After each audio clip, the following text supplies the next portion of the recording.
Ne? Tas uzreiz cita lieta. Mazliet tādam ieskatam, ja kāds no jums saņem tāds mazs flairīšs nākot iekšā par to, kas notiks nevis rīt parīt, par to, ka rīt jānāk šeit uz The Real Group, tas ir vienkārši,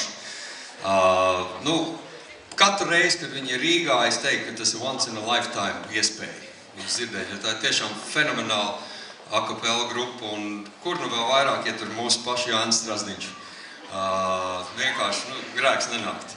Un, protams, arī, ja vēl uz reformātiem var tikt svētdien, es nezinu, kā tur ir, uz koru kameru koncertu, arī lielāka dāvana, grūti iedomāties teikt oktobrī tiem, kam patīk koru mūziku. Un savukārt 18. decembrī Rīgas domā būs pirmoreiz Latvijā sing-along Messiah, kas ir tāda zinām jau tradīcija ļoti ilgus gadus angliski runājošajās valstīs, Latvijā mazāk, bet mums tā doma ir tāda, ka mēs sing-along tradīciju paņemsim Messiah no viņiem, bet pēc tam katru pusgadu pavasarī dziedāsim latviešu lielās formas ar simfoniskajiem orķestriem. Man liekas, tā būs lieliska tradīcija, kas varētu arī Latvijā iedzīvoties.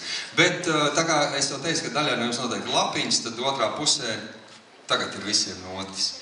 Var apskatīties tātad alti šī pusē, alti tur, soprāni šeit, vīri atrod foršākās meitenes, izvēlās altus soprānus, atrod vēlamo. Aicinu arī uz skatu Anima Soul meitenes, ja jūs gribat, ja jūs uz lejā gribat palikt. Jūs varat nākt šeit. Jums ir labi tur, ideāli. Tad nelikšu jums nākt. Un postur, if you know Handel's Messiah, please do join us. I don't know, maybe you have your own version, but we'll accept that for sure, no problem. Un pavadījumā, kā es redzu, orķestra nav absolūti elektroniska skaņa no DJ Monstas binārais Aleluja. Aiziet!